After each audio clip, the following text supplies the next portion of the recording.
fish you see here at one of the highest points on Earth where any fish lives are the original native trout of Colorado, the greenback cutthroat trout. It's July now, springtime in the Rockies, that brief interval when the ice and snow melt away and things can grow and reproduce, as these fish are attempting to do.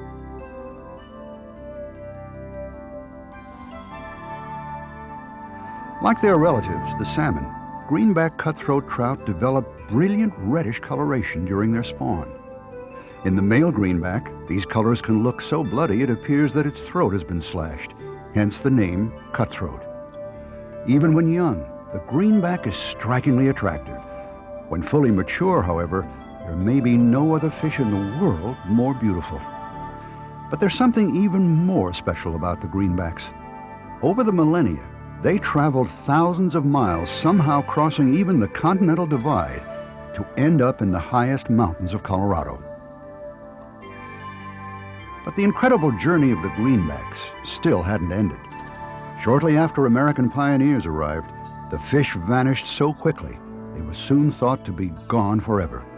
So the most amazing part of their journey still lay ahead, their comeback from the brink of extinction.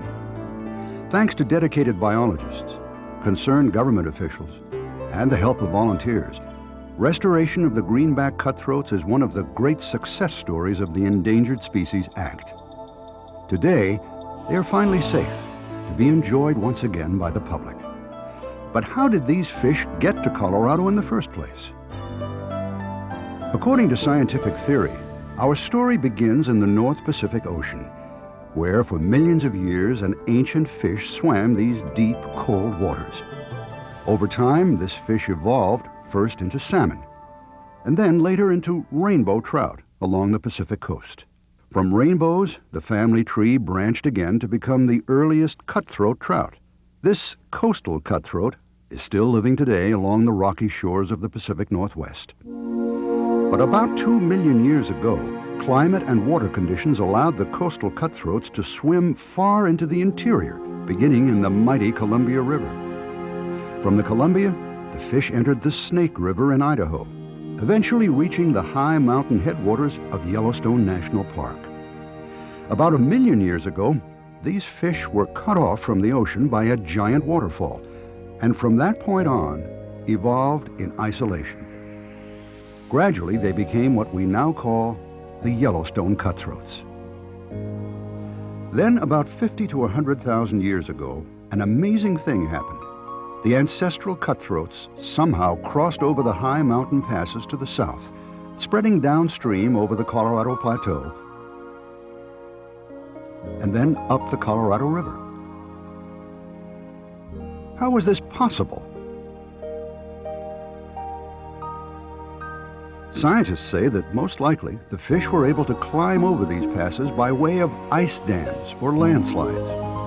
Trout from one basin were trapped behind the dams, which changed the direction of mountain rivers from one basin to another. When the fish reached Colorado, they quickly spread east up the Colorado River system until blocked by the huge mountains of the Continental Divide to become what we now call Colorado River cutthroats.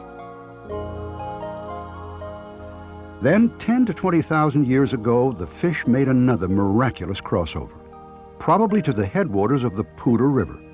From there, they spread southward throughout the South Platte River system, then into the Arkansas River over Trout Creek Pass. These two river systems became the range of the original greenback. Since human beings were in Colorado by then, it's possible that early Indians transported them over some of these mountain passes. But the fish could clearly do it on their own, since they had before.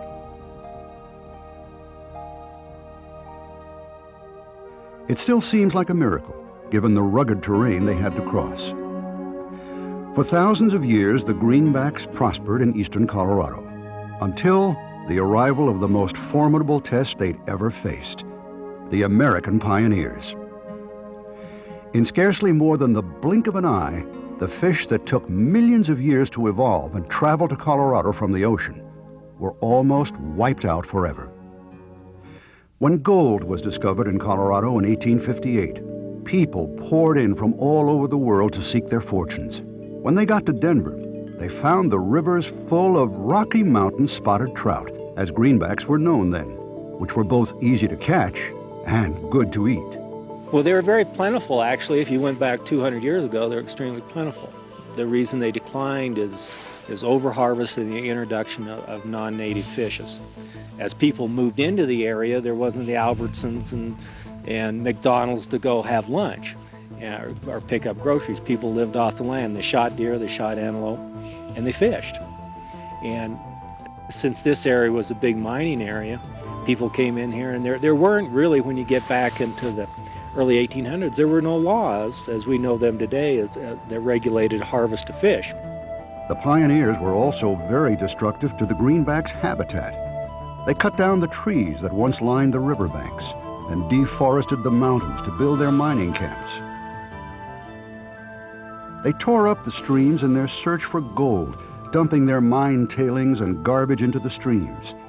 They brought in cattle, which further degraded the streams by eating all the vegetation and caving in the banks, causing erosion and siltation. And they kept fishing, not just with rods and reels, but also nets and dynamite, taking huge numbers of fish at a time, often wastefully, just to brag. The pioneers must have thought the fish were inexhaustible, and they took as many as they wanted with no limits. By the 1870s, it became obvious that the native fish were disappearing at an alarming rate. So there were really no regulations, so people really just over-harvested the fish. And then there was the desire to replenish the areas with fish, and that's when we got into fish hatcheries. And fish hatcheries actually started in the latter 1800s, is when fish hatcheries were built to replenish the fish that were really depleted and used up as people migrated into the West and worked and lived off the land. And so, as the fish that they stocked, unfortunately for the greenback was, they tried to raise the greenback in the Leadville fish hatchery, but it was one of those species that was just not easy to raise. So it was abandoned, and over the years, things like brook trout and rainbow trout are much easier to raise, and so those are the species that are raised in fish hatcheries today, and they were stocked over the range of the greenback. With development of the railroads, it became possible to import other species of trout from far away. Without knowing so, these early fish hatcheries delivered the death warrant for the greenback cutthroat trout in the form of competing species the fish had never faced before. The first of these was the rainbow trout from California, the easiest fish to raise in artificial hatcheries. This fish not only competed with the greenbacks for food and habitat, but as an ancestor fish could also mate with them. Wherever rainbows were introduced, the greenback gene pool soon disappeared into a hybrid form of rainbow. Next came the eastern brook trout, brought in from the eastern United States. The brook trout were deadly competitors with the greenbacks.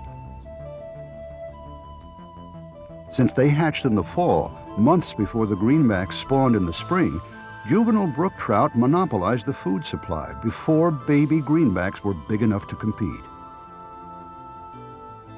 Finally, the brown trout was imported from Europe. Brown trout eat other fish. Where greenbacks had become bug eaters almost exclusively, brown trout became predators. And when the stomach of a big brown is opened, you'll often find smaller fish like greenbacks stuffed in its gut. All these events together spelled doom for the greenbacks. By the 1930s, Colorado's native trout had retreated to just a few isolated pockets in the very highest mountain streams and were thought to be extinct. But one man, Dr. Robert Benke of Colorado State University, believed that greenbacks could still exist. So he set out to explore tiny protected tributaries of high mountain streams where they might have survived. In the late 1960s, he found a small remnant population that still existed in pure form. So when I got here, I knew that cutthroat trout were still around, but how would you know if they were pure greenback or not? In other words, the basic question was, if greenbacks still existed and you found them, how would you know? So by using the old museum specimens, we could get a pretty good diagnosis of what a greenback cutthroat was, and if we did find one, we could recognize it. And it turned out they weren't quite extinct, but they were very rare. So it was only in a few remote areas, say above a waterfall, where no other fish lived and no fish had been stocked, that you might find greenback.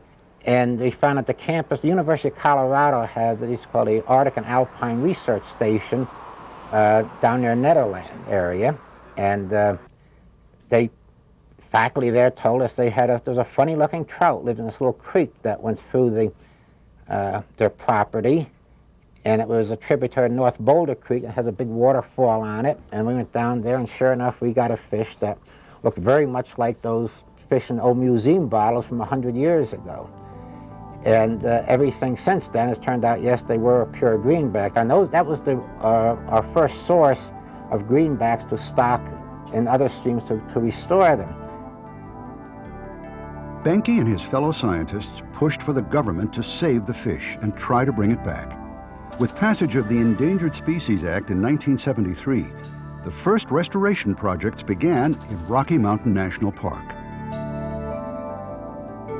We're here at Bear Lake, which was one of the initial restoration sites for the greenback cutthroat trout here in Rocky Mountain National Park. And the restoration program got started in the 1970s, the early 1970s. Bear Lake was completed in 1975.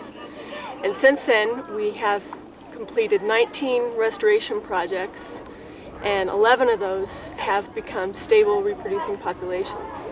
Part of the reason for that is that we've got 265,000 acres that we protect here in the park, and within that we've got many, many headwater streams and lakes that are pristine and have suitable habitat for greenback, so it's been the perfect spot to complete the restoration projects. It used to be a little more primitive in those days. We packed the fish, we caught the fish out of Como Creek and put them in a garbage barrel in the back of a pickup and drove them up to the park to the Stanley Hotel, where a helicopter met us. And we didn't lose a one. They all survived. It was quite a cold day. And they were helicoptered into a little barren stream at the very north, fork of the North Big Thompson River, I believe it was.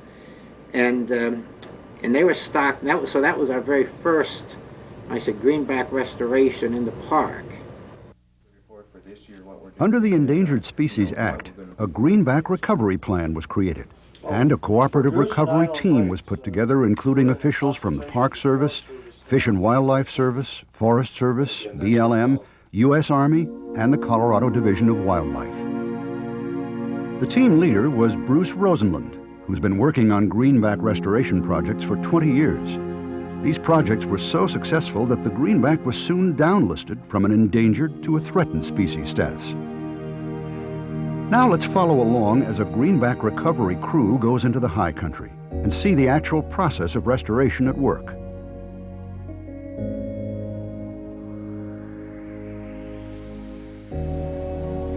The first step is finding suitable protected habitat and removing competing fish with a biodegradable poison. Then the task becomes taking eggs from mature spawning greenbacks to replace them. Like salmon, greenbacks are compelled to swim upstream to spawn.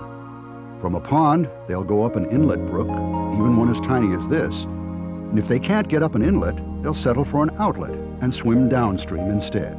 Usually, though, they'll go up a small headwater tributary stream as far as they can and spawn there. Unlike salmon, they don't die after they finish, but live on to spawn another day. The fish are captured by electroshocking with portable battery backpacks and probes. The jolts of electricity momentarily stun the fish, which can then be safely handled without injury. The shock is mild and the fish quickly get over it. After being collected by nets and buckets, ripe female fish are slowly and carefully squeezed along their bellies to force out the ripe eggs for fertilization.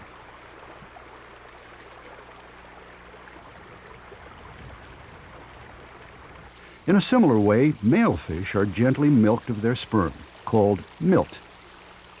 Once there's enough of both, eggs and milt are mixed together.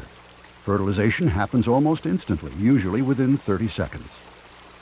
The fertilized eggs are then carefully packed for traveling back down the mountain to a fish hatchery, where they'll be cultivated. After the eggs are taken, a detailed procedure is followed to make records about the fish population sampled. Each fish is individually weighed, then measured, and finally clipped with a tag to identify it when caught again.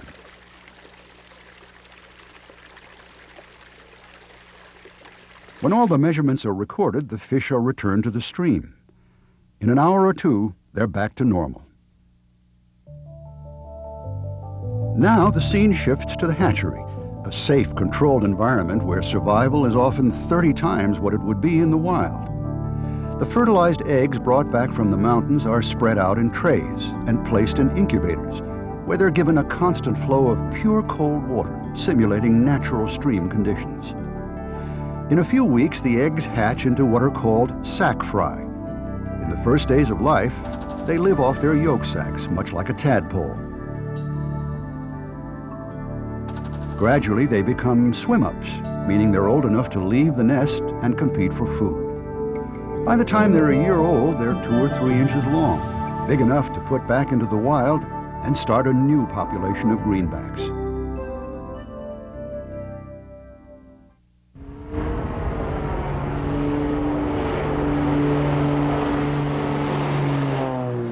Now the fish take another incredible journey, sometimes by airplane. So anyway, from the cabin with these rods and so on here, well, I can select individual tanks. We have a large hopper here underneath them. And Goes in the same tank.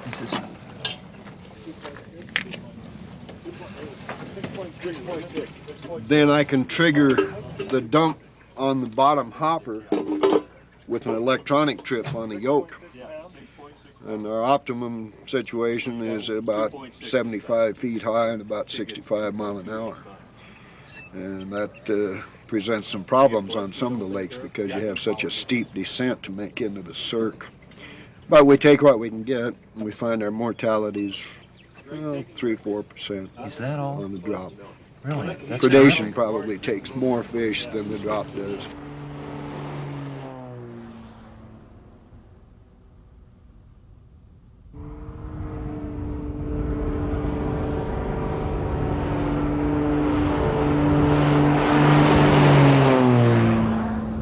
Today, these little greenbacks are going to travel the old-fashioned way, by horse. Our destination is a high lake above Leadville in the upper Arkansas River drainage. This site was chosen because most greenback recovery thus far has taken place in the South Platte River drainage. There are still only a few populations in the Arkansas River headwaters, and this will be one of them. With a few more like it, the greenback can be taken off the threatened and endangered species list altogether. At the trailhead, a hatchery truck unloads the fish needed for the day's stocking. The fingerlings are placed in a special container for the trip to keep them cool and healthy. They're then loaded onto pack animals. In this case, Wally, the reliable old fish-hauling horse. In pioneer days, fish were moved the same way, using milk cans. This hooks the oxygen into the sides here.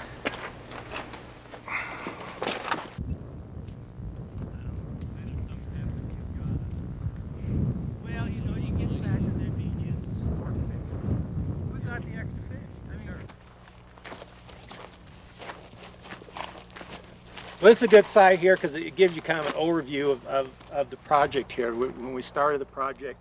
After a couple of hours, the crew comes to the area where the baby greenbacks will be stocked. The fish are unloaded, divided up, and crew members are sent off to different places to stock them. I told you I should. Yeah. You just go ahead and put those in the lake up there. Just, it goes up quite a ways. Just go ahead and stock those out to the different ponds through the inlet here.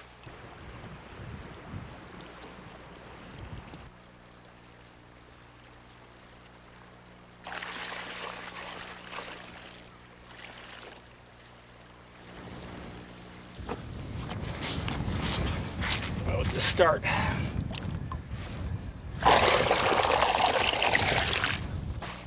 That's it.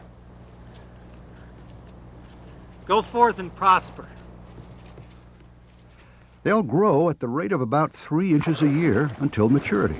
when they can get as big as 22 inches and 5 or 6 pounds with suitable habitat.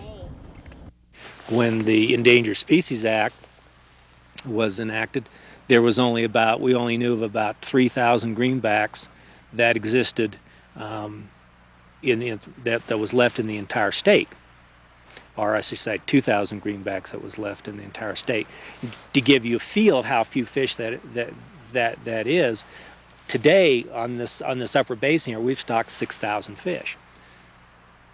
So we stocked out 3 times as many fish as we knew that we had in 1973.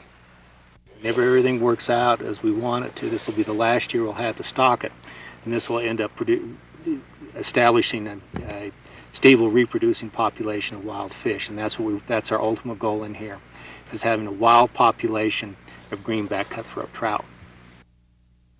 Besides restocking the fish, Rosenlund's work also includes trying to find other remnant populations of the greenback cutthroat that haven't been rediscovered yet. In this case, a fisherman reported catching unusually marked cutthroats in a tiny creek almost 11,000 feet high.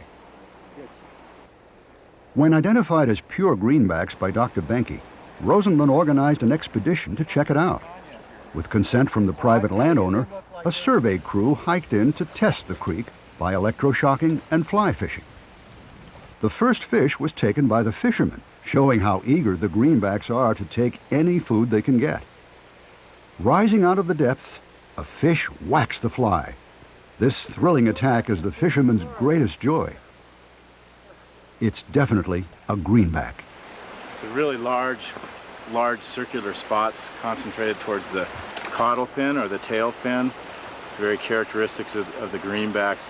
The only cutthroat trout of all the subspecies that have spots this large are the greenbacks. It's one of the characters we use to identify them. That's just a perfect example of what the greenback looks like right there. But as the study continues, it becomes obvious that greenbacks are the minority here. The creek is dominated instead by brook trout, and the greenbacks are outnumbered, almost 20 to 1. Further testing reveals that all the greenbacks found here are several years old, even the smallest ones. Hopes fade that this is, in fact, a stable, self-reproducing population. In the presence of brook trout, greenbacks always seem to lose. 60?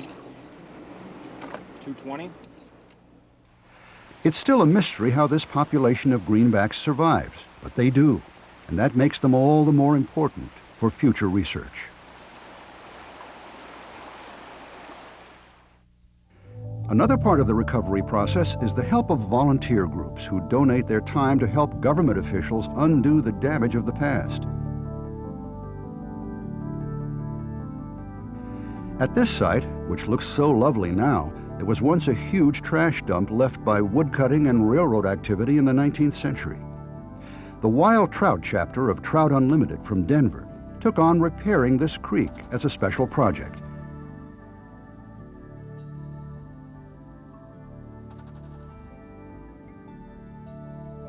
Restoration of ruined areas like this is crucial to help the greenback complete its journey home. In the final steps of the process, the new stream bank is replanted with willows to hold the soil in place. Watered carefully, and old fence posts taken down for public access to this pretty little valley. With the budget that I have, it's real difficult for me to if I didn't rely on volunteers, I wouldn't get very much done. Volunteers make up easily the volunteer time and effort and money that they're willing to contribute makes up easily half of the work that I get done out on the district, out on the ground. And without that, I would feel not nearly as successful as I do right now. Again, it's hard to imagine what this area looked like before, but right now you can see the grass waving in the breeze, this knee-deep grass, whereas before, we were looking at just stubble, 1 to 2 inches, real barren landscape. And here comes a duck right now. It's just delightful now, though, to see this knee-deep, healthy landscape, healthy vegetation. It's just beautiful. It makes me a very happy camper. The final journey of the greenbacks began in 1993, when Trout Unlimited volunteers teamed up with government officials and launched a campaign to make the greenback the official state fish of Colorado. And let's see if we can get it into, at least if not this legislative session, at least next year. So this group, and as a reflection of the plan, can see, we're moving toward that. I do not believe it's going to be that tough to sell. In 1994, the Colorado legislature approved a bill to make the greenback the state fish, thanks in good part to testimony from biologists at the Division of Wildlife. On March 15, 1994, Governor Roy Romer signed the bill into law. Congratulations to all of you who made this happen. By giving the greenback official state fish status, Colorado's government both atoned for the destructive past and guaranteed the greenback a safe future. So what is the future of this amazing fish, which held out against all odds? While the greenback is now secure, it still only occupies a tiny fraction of 1% of its original range. They are safe, but still rare. Because non-native fish dominate most trout streams in Colorado, greenbacks will never reoccupy anything close to their original territory. Natural predators like birds they can handle, but not competing trout species. Another problem is foreign diseases brought in by commerce and trade. The most serious is called whirling disease, which brings a quick, early death to younger trout and permanent disfigurement to older ones. Fortunately, the greenbacks seem safe behind those high protective waterfalls, at least for now. In the end, the fate of the greenbacks is a public issue to be decided by the citizens of Colorado. Will they want a continuing policy of stocking non-native fish, which nature never meant to be in Colorado in the first place? Or will they want a more balanced policy, an expanded program of restoring native cutthroats and rebuilding populations of wild fish? Wild fish epitomize precisely what it is that we as fishermen like so much. To be able to go out and spot a wild fish, be able to catch that wild fish, and then return that wild fish to the wild so he may reproduce and give us more enjoyment later in his life. Catch and release, from my standpoint, is the only way to fish for trout. As Lee Wolf had said, a trout is much too beautiful to only catch once. For now, we can all take pride in the miraculous comeback of the greenbacks and be grateful to those who made it happen. Thanks to the Endangered Species Act, this beautiful fish is now protected by a team of professionals, volunteers, and children, all determined that the Colorado greenback cutthroats will succeed.